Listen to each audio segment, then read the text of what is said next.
Por sorpresa e contra todo pronóstico, o Goberno de Ribeira conseguiu sacar adiante a súa proposta para a designación dos festivos locais.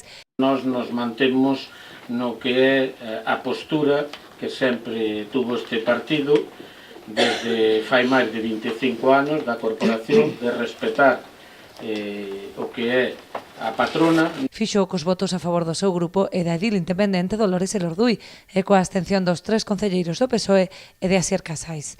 Este equipo de gobierno apostó durante muchísimos años que fue por celebrar el martes, por nombrar festivos el martes de carnaval y el día de la patrona.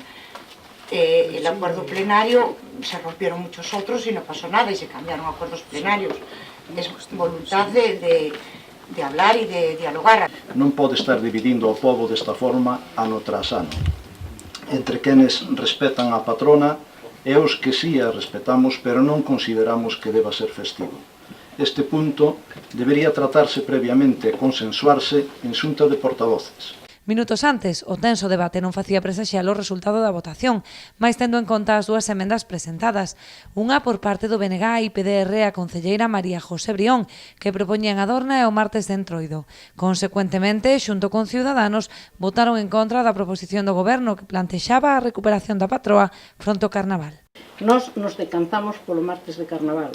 Eso sábeo desde que me ten de compañeira de corporación, inda cando usted non era alcalde, que sempre foi a postura desta concelleira. Desta maneira, ademais, o festivo local máis antigo que vimos celebrando desde o ano 1985 en Ribeira, que é o martes de Carnaval, pode e debe seguir celebrándose.